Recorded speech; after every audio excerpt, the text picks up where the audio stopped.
I'm a journalist in Akron, local crime beat, nothing glamorous. 3 months ago, I stumbled onto something I still can't explain. I was researching a story on online harassment when I found this forum, not the surface web, deeper, the kind of place you need specific software to access. I was following a tip about doxing rings.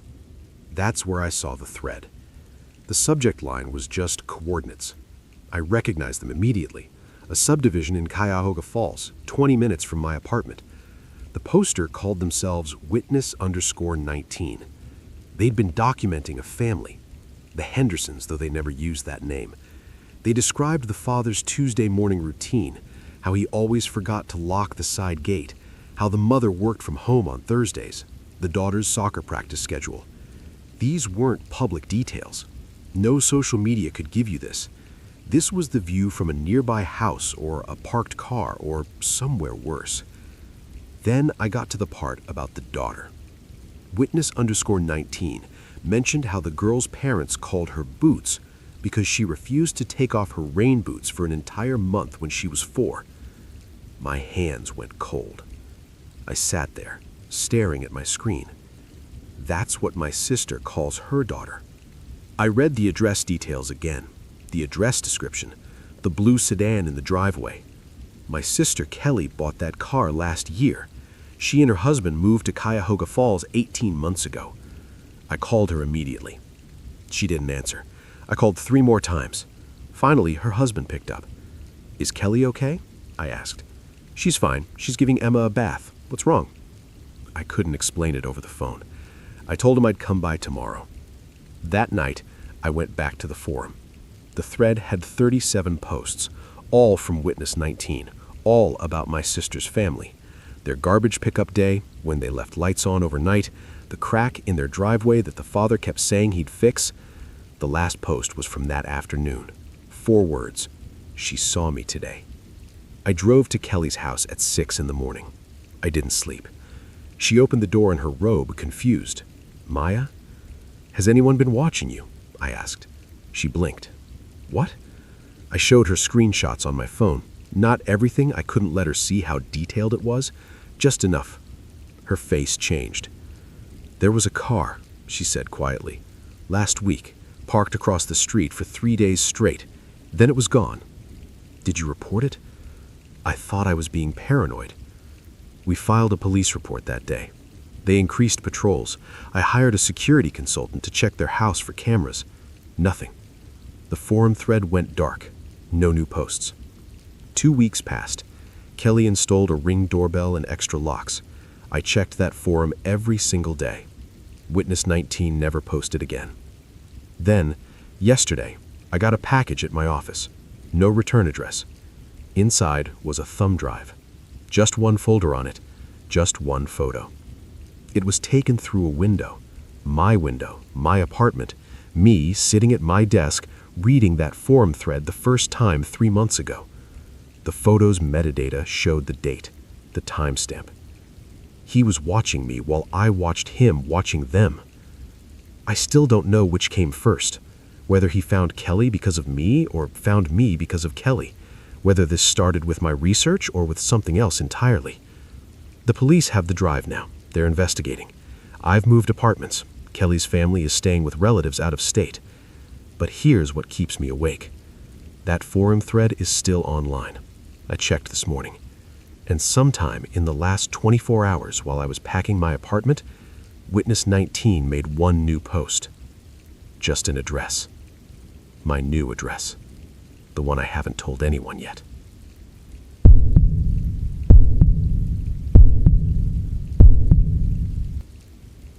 I restore old photographs for a living.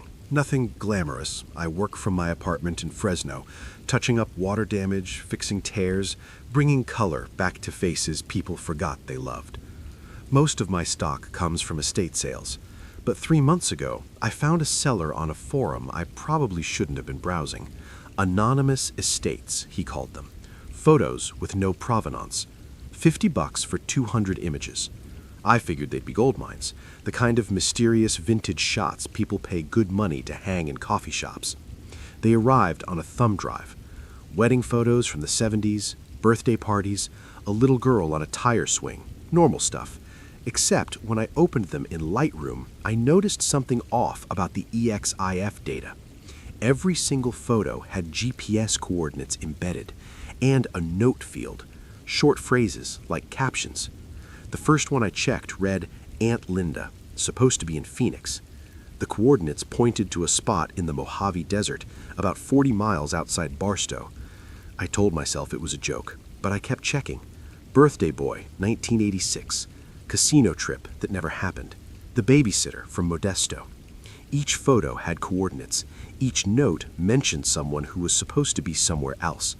I didn't sleep well that night. The next morning, I called a friend who does surveying work, asked him to pull satellite imagery for one of the locations. He sent me a screenshot an hour later.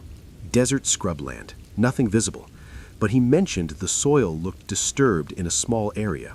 Old disturbance, he said. Years, maybe decades. I should have stopped. I should have formatted that drive and forgotten about it. Instead, I checked the news archives, missing persons reports. I found 3 matches in less than an hour. The babysitter from Modesto went missing in 1991. Aunt Linda disappeared during a supposed trip to Phoenix in 1978. One of the birthday party guests, just a kid in the photo, never came home from school in 1989. The coordinates matched, all of them, in remote desert areas, all of them within driving distance of where the photos were taken. I threw up in my kitchen sink. Here's the thing that keeps me awake. I reported it. I spent 6 hours at the police station, showing them everything. They took the drive, opened an investigation. 2 weeks later, a detective called me. They'd excavated 4 sites. They found remains at 3 of them. But here's what he told me, and I'll never forget the way his voice sounded. Tired, flat. He said the graves were old, decades old in some cases. The forensics matched the disappearances, but the XIF data, that was added recently, within the last year. Someone went back to these photos taken years or decades ago, and tagged them, labeled them, added the exact coordinates. The detective asked me if I still had contact information for the seller. I didn't. The forum account was deleted. The payment went through a crypto tumbler. Gone. But here's what I can't stop thinking about. Whoever embedded that data knew where the bodies were. They had the original photos. They knew the victims. And for some reason I'll never understand, they wanted someone to find them. They wanted someone like me. I don't do estate photos anymore. I barely take new clients, because late at night I wonder if there are more thumb drives out there, more anonymous estates, more coordinates waiting in the metadata. And I wonder what happens if the next person who buys one doesn't bother to check.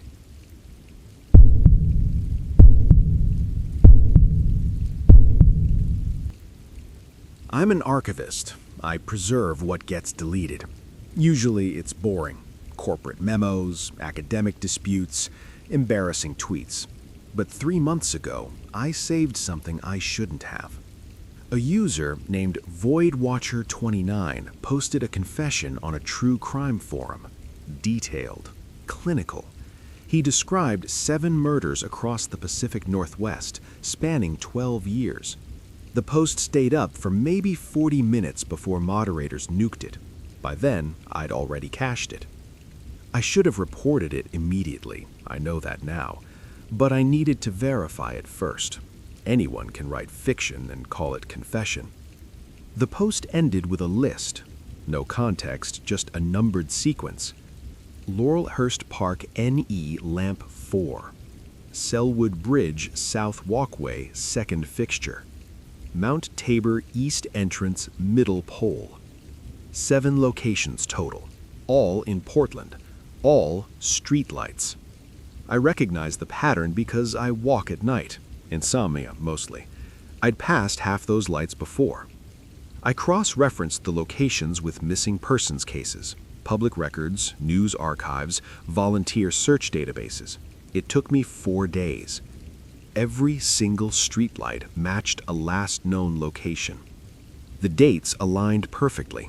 The details VoidWatcher29 described, what the victims wore, their routines, the weather that night, Everything checked out against police reports and family interviews. I reported it anonymously, sent everything to the FBI tip line and local police. Then I waited. Nothing happened. No arrests, no press conferences. The cases remained cold. After 2 weeks, I checked the forum again. Voidwatcher 29's account was deleted. Not just the post, the entire profile, scrubbed clean. Even my cached version showed gaps now, corrupted sections I know were intact before. That's when I noticed something else. The list had 8 items when I first saved it. I counted multiple times, but every version I could access now, local drives, cloud backups, printed copies, they all showed 7. I must have miscounted. Stress, lack of sleep, that's what I told myself. Last week, I was walking home around 2 a.m. My usual route takes me through Laurelhurst Park. I stopped under the 4th lamp on the northeast path. The bulb was out. It's never been out before. Portland maintains those lights obsessively. Someone had spray painted something on the base. Fresh paint, still tacky. Just a number. 8. I reported that too. Filed it with the non-emergency line, sent photos, documented everything properly this time. The officer who called me back said they'd investigated the original tip. They'd checked all 7 locations I'd submitted. 7? I said. That's what the report shows. Is there another location we missed? I couldn't answer that, because I don't remember an 8th location. When I try to recall that first cached version, the one I know had 8 items, my memory just skips, like a scratched disc. But someone remembered. The paint is still there. I checked this morning. The city hasn't cleaned it. And last night, my phone's cache automatically saved a new post from a forum I don't visit anymore. Different username this time. No text in the post, just a number. 9. I still walk at night. I can't seem to stop. And lately, I've started noticing the street lights more carefully, counting them, making sure I remember how many there are.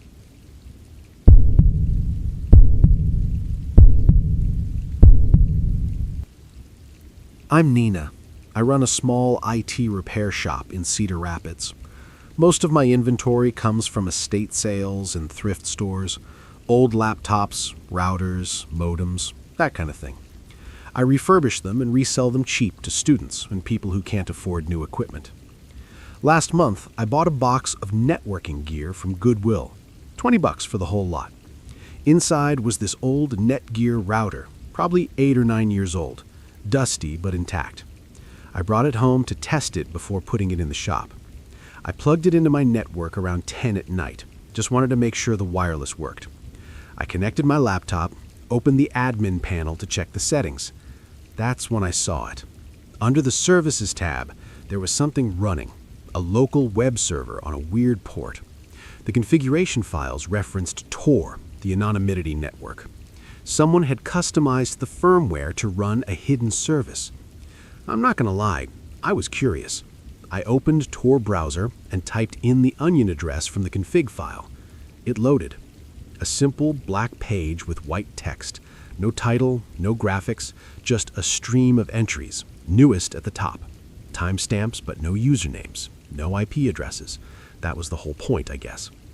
The entries were confessions. I switched my daughter's ADHD medication with sugar pills for 3 months to prove she didn't really need them. She failed 2 classes.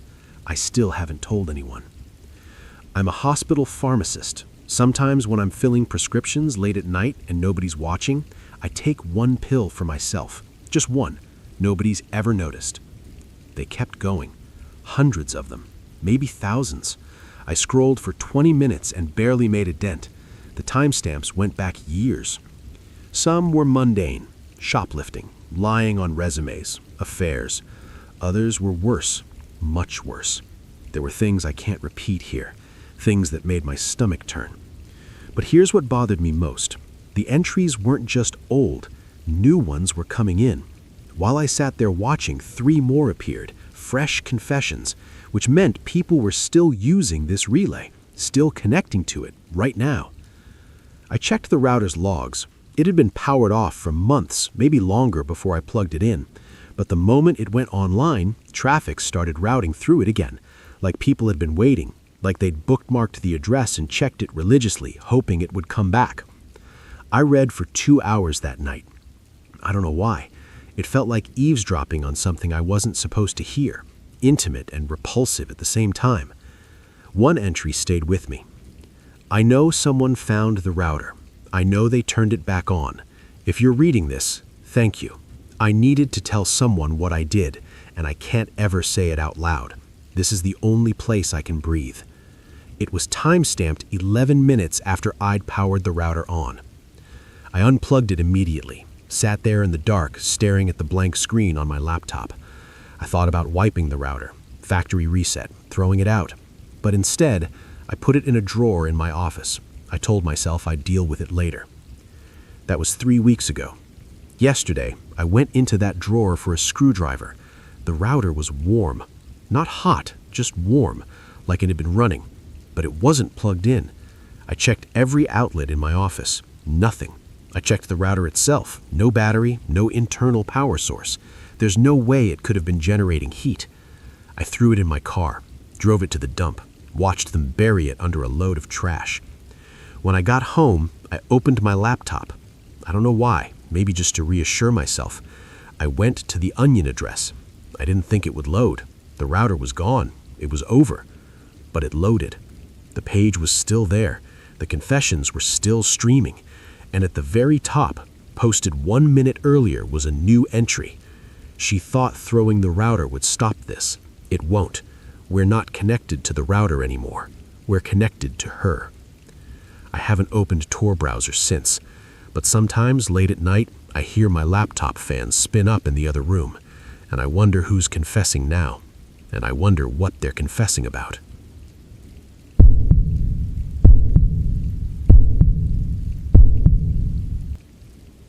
I retired from El Paso PD in 2019. 26 years on the force. I thought I was done. Then, someone posted my personal email on a true crime forum last month. The message was simple. You need to see this. The link led to a website called Analog Archive. Plain HTML looked like it hadn't been updated in years. The site claimed to preserve old IRC chat logs from defunct 90s servers. One archive channel was labeled Confess 1997. I scrolled through. Most of it was typical internet garbage. Fake stories, edgy teenagers confessing to petty theft. But then I saw a timestamp, August 14th, 1998, 11:47 p.m. We should do the parking garage on Mesa Street, 3rd level.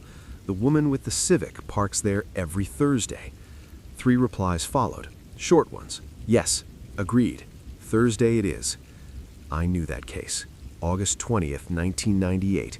A woman was assaulted in the Mesa Street parking garage, 3rd level, Thursday night. She drove a Honda Civic. We never made an arrest. I kept scrolling. September 1998. Someone suggested the pawn shop on Alameda Sunday morning before the owner opens. That robbery happened. October, a house fire on Copper Avenue with the address listed 3 days before it burned.